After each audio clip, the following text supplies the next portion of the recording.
Hey everybody, Bob Chick with another edition of The Voice of Bodybuilding, brought to you by Redcon One, powered by Panana, and energized by Celsius. All right, what's going on this week? We are on the road once again to Orlando, the Orlando Pro taking place at the Convention Center right there in Orlando, Florida. Ed and Betty, of course, longtime promoters of all the USA Fit Games, and that's where this show is at. 3 Fit Games that go on, folks. Dallas was just a few weeks ago. Orlando this week, and then, of course, August 1st, first week in August, will be in Phoenix. That'll round out the USA Fit Game. So congratulations in advance. Dallas was a huge blowout show. I mean, good to see a lot of the vendors back. And Redcon and Celsius, two of my sponsors, were both there. I assume they're both at the show coming up. So be sure to stop by the booth, folks. I will be there when I have some time permitting, because we've got the Orlando Pro. It's a men's Olympia qualifying event. Now, I emphasize this because we're getting down there in the season now. We're literally on the verge of July. That means you've got July, August, September, and October, and the Olympia is the first week in November. Of course, that's back in Orlando, actually same exact room that this show was at. But that also means that qualifications are getting few and hard to find, which is going to bring me to our topic, which is not only the lineup for the Orlando Pro, but the lack of who is in it.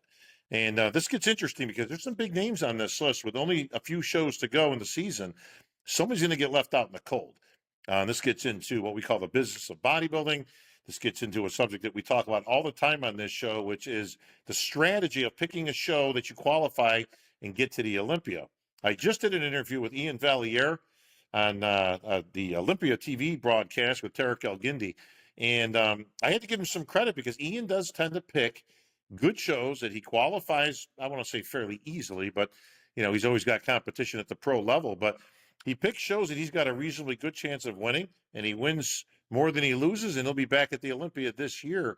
And you're going to see a lot of guys fighting for one spot in some of these shows. You win, you're in. No more point system, folks. So the defending champ is back. Hassan Mustafa won this show last year, and that wasn't the greatest lineup in the world. Same problem. I don't know if it's a territory thing or maybe a time in the year, but it was Hassan that won it last year. Andrea Presti from Italy was in second. Phil Clayhar, former Masters champ, represented, put an excellent physique on stage. And Max Charles, Antonio Burton. You'll know that name because while Tonio was fifth place in an open men's pro show last year, he was smart enough to qualify early this year with 2 pro wins under his belt. He got the early qualification, and he's in Olympia prep already. Now, that was last year, and this is this year. I just got the list out. I was hoping a couple of big names might jump in there. But what I see is Hassan is back. He is your reigning, defending Orlando Pro champ. And he's going to have a damn good shot to repeat again. Some of the names I looked at, there's about 15 names on the list, just to give you a few highlights of some of the guys I'm familiar with. As you got Stan the Man is in the show, Stan DeLongo. Phil Clayhar is back in third place last year. He's going to try to capitalize on that and get himself to the Olympia stage. Christy Domenico, Matt Kuba, Eric Ramirez, and Jason Lowe. Now, those are just some of the names that are in. It's a little bit more packed than that in terms of overall names. But there was nobody in the top 10 of the Olympia that's in this show. Now, I bring this up because while every show is unique in that whoever shows up, you come to play and you come to qualify. It's that simple. You can never blame the winner. They don't vote for themselves. You always got a judging panel.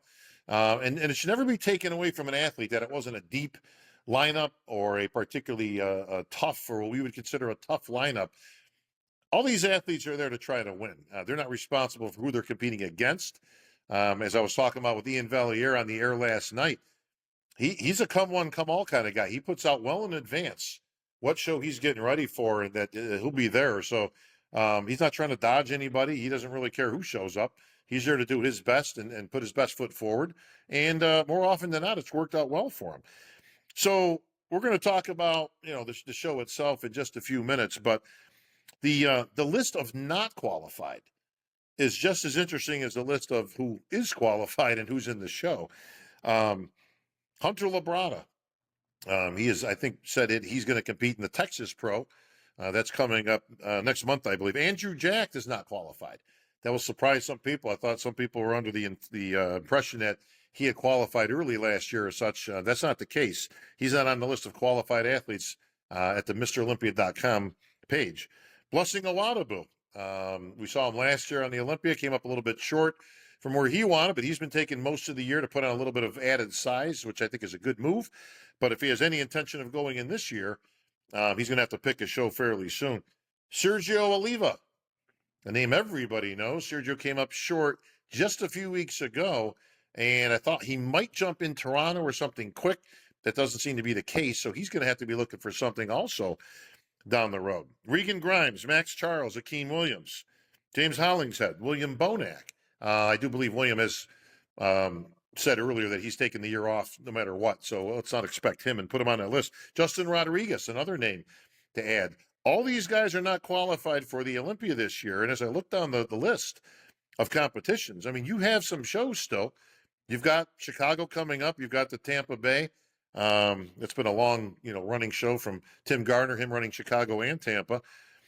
You've got Italy. I do believe there's at least one or two shows there. We're getting into overseas shows. There are a few shows, but for the Americans that don't like to travel or can't travel as much, Daytona, I believe, has added a men's open this year. Texas Pro, Freddie Nadeau and his crew putting that one on. I believe that Hunter is already committed to that show. It's in his home state, so he doesn't have far to go. And, of course, the Legion, Chris Minnis, who does a great job at that Legion show, the Legion Sports Festival every year, I believe is the last qualifying event, and that is in October. It's about a month before the Olympia. Everybody knows the Olympia is in the beginning of November this year. So, as you can see, there are not a whole lot of shows going on for all these guys. I just gave you a list of 1, 2, 3, 4, 5, 6, 7, 8, 9, 10. We'll take Bonac out. 9 guys that need to qualify for 6 shows. That means at least 3 of these guys ain't coming to the party. Then the question becomes is why? What has changed over the years that we've got? One argument is that we've got too many pro shows. Well, that doesn't really seem to make a whole lot of sense because we've got a whole list of people that still need to qualify. So it's not like we're reaching down into the barrel here to find somebody to qualify. I just gave you a list of 10 guys that have been to the Olympia that are perennial winners that have been on top. These are top guys in our sport. And none of them are in. I'm not even so sure all of them are trying to compete this year. I haven't even mentioned names like Steve Kukla, who I believe is just off this year and doesn't have any intention of competing. Whether he comes in the future, I don't know. But there are other names out there we don't know. John De La Rosa comes to mind, some of these guys. So I guess we'll see what the future brings. But it does bring to mind to me that we talk about the business of bodybuilding. Okay, we talk about who's managing these guys or who pushes them in a different direction. If you're smart, and you're looking at the season and you're looking at when can I qualify? What's my best opportunity? What's my best chance? Again, it's not about dodging competition. It's about being smart, using your resources, whether that's locational. Again, we obviously understand that life takes place. People got kids, they got jobs, they got businesses, travel schedules to consider, and other such things. But it does seem like everybody's going to pile into Tampa, as we've seen many times over, and 5 guys will be competing for 1 spot. And then it becomes a scramble because just like the Legion, we got down to the end of the year, and then there was some guys there, and guess what? They had the carpet pulled off from under their feet by none other than a 212 guy, right? And Sean Clarita, who came in and beat up all the champs. That's why he's the giant killer. And none of those guys qualified, including him, who, although technically qualified, he wisely chose to go to the 212 and get that title back, which he'll be defending this year. But I was thinking about this the other day, and I thought to myself, well, what has changed over the last 10 years that's made this a little bit different? Well, lack of supplement contracts. This isn't really a topic that a lot of people have explored, but as somebody who's been around the block for a few minutes, I can tell you firsthand, this has absolutely had an impact. How? Real simple.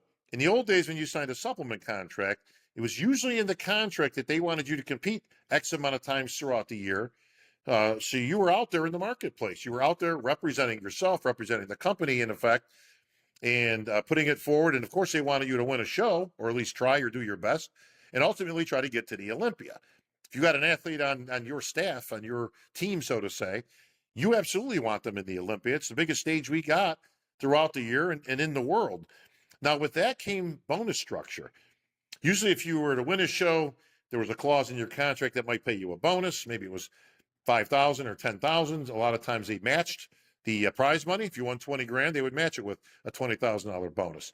So with less contracts coming into these guys, there's less bonus structure. And that means, of course, there's less opportunity and less money. So the guys aren't feeling the heat that they've signed a contract with a company that says you need to compete 3 times this year. So has that taken a toll? Has that made an impact? I believe it has. There's no obligation to get out there and compete other than your own goals. And even those have changed. Social media has changed over 10 years. Now everybody has a platform to get out, put themselves out there, whether you're a personal trainer, you got a podcast, you've got some other business ventures, whether you make money on YouTube or any other venture that's out there. So all of a sudden it becomes maybe not as important to compete. And let's face it, let's not overlook and gloss over the fact that the prize money has not really significantly changed in the last 10 to 15 years. This is not good for anybody, not in the sport, not in the federation, and certainly not for the athletes. A lot of shows are still $10,000 shows. I was complaining about this myself, along with a whole host of other people, 20 years ago. 20 years ago, we were talking about $10,000 shows. You know what a lot of the shows are today? $10,000. I'm talking about first prize. All right, first place, prize money. Maybe it's a $20,000 purse, 10 the first, 5 breaks down from there. Literally with those numbers in the market of today, if you win a show and you win $10,000, you take taxes out, you take your expenses out, preparation money, travel, everything else that's concerned. If you don't have a company that's sponsoring you or paying for these things, it's out of pocket. The guy who wins the show loses money. I'll guarantee it.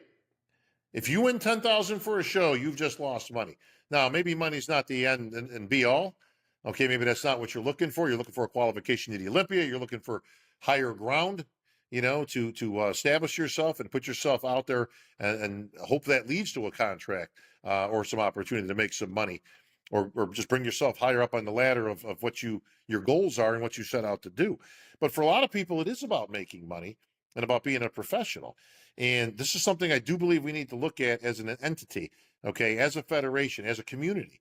What can the bodybuilding community do to increase prize money at the shows? Now, I've been on both sides of the coin, boys and girls, okay? I've been in the position and put that hat on as a promoter. I've also been the athlete's rep. I've been a pro bodybuilder that's competing on the other side of it, complaining about more money. The money has to come from somewhere. If it comes from sponsors, well, that's one thing. But sponsors are harder and harder to come by these days because of social media, direct to consumer. A lot of companies don't have to be out in the marketplace these days. It is good to see some of the big box companies coming back. As I said, I was in Dallas and it was full blown, and a lot of these companies that were gone have now resurfaced, realizing that the bodybuilding community is alive and well, and they're buying stuff. They've got a wallet, they've got money, they're willing to spend it if your product is good, if it's put together well, if it represents, and if it's what they're looking for. So things have changed, especially since COVID, really took out the wind out of our sails a couple of years ago. But it has rebounded and rebounded significantly. But still, you've got to come up with an idea. We have got to come up with an idea to raise money in some way, shape, or form, whether it's from sponsor-driven, some other idea, social media, something. These purses got to come up. 20,000 should be a minimum. Even at 20, all right? Maybe you're not making a ton of money, but you're not losing either. Okay, you could probably get in and and put a few bucks in your pocket, and at least it's opportunity that you've got to maybe move on and do some bigger things. But $10,000 purses and such, again, we all get that it's a stage and it's a platform, folks, but that's not going to cut it in this day and age, and I think it's showing itself. A lot of these guys are just opting to not compete, and that's not good, not only for our sport, but it's not good in any sport. Anytime you've got athletes who have turned professional, spent the money, the time, and the energy to get all the way there, through the NPC ranks, through the amateurs, all the way to the pro level, and then hopefully get to the Olympia level, the dream just doesn't suddenly die off. So what happens? Well, there's got to be an incentive there. What is that golden carrot that we can dangle? Okay, in the old days, it was getting you to the Olympia, and that was enough. And these days, I'm not so sure, and I say that because we turn more people pro than any other time in our history in our business. More pro cards are giving today than they were 5 years ago, 10 years ago, and certainly in the old days. when only one card was given for overalls. Different subject. But times have changed, and so has goals and what people aspire to do. And I'm not so sure getting to the Olympia is enough anymore. I think we need a bigger platform than that. I think it has to pay a little bit more handsomely. I think it needs to be a little bit more recognized. Are there things we can do? Absolutely, and hopefully those discussions can take place. But with that, I'm going to leave you with this, folks. We've got the Orlando Pro this weekend. And again, one door closes, another one opens. This is a golden opportunity for somebody on this list, whether it's Hassan and he can repeat. He's got the muscle to do it. He certainly belongs there. Can he bring the conditioning? That's what everybody's going to be looking for. He checks every box, but the conditioning one's always a little bit gray area for Hassan. So hopefully he's got it together. He can bring at least what he brought last year. And if he does, I suspect that he can repeat as champ and get himself to the Olympia. Stan the Man, Phil Clayhar, Matt, Chris, all the rest of you guys out there. This is your moment to shine, man. If you've got it, bring it, because this show is wide open. Somebody's going to win this title of Orlando Pro Champ and punch their ticket to the 2023 Olympia. And that's going to do it for this edition of The Voice of Bodybuilding. I'm Bob Ciccarello. We'll see everybody next time.